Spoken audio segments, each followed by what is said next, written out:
Welcome to the Slop Farm. Enjoy the video. In this video, I will explain how to make pancakes with yeast. First, gather your ingredients like all-purpose flour, granulated sugar, a pinch of salt, and active dry yeast.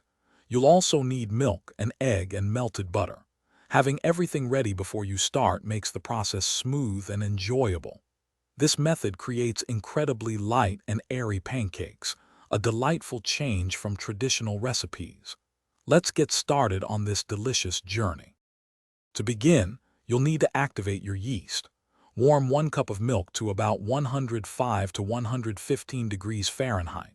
Stir in 1 teaspoon of sugar, then sprinkle 2 1/4 teaspoons of active dry yeast over the top. Let this mixture sit for about 5 to 10 minutes until it becomes foamy.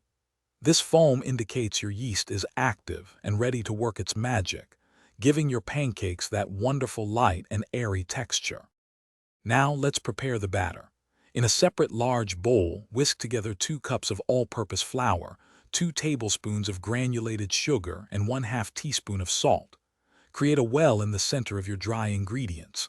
Pour in the activated yeast mixture, 1 large egg, and 2 tablespoons of melted butter.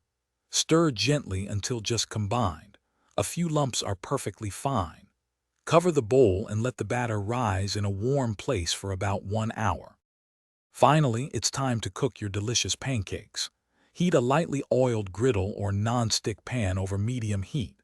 Once hot, pour about 1/4 cup of batter for each pancake onto the surface. Cook for 2 to 3 minutes per side, or until they are beautifully golden brown and cooked through. Serve immediately with your favorite toppings like fresh fruit, maple syrup, or a dusting of powdered sugar. Enjoy your incredibly light and fluffy yeast pancakes. Thanks for watching. Consider subscribing if we helped you today.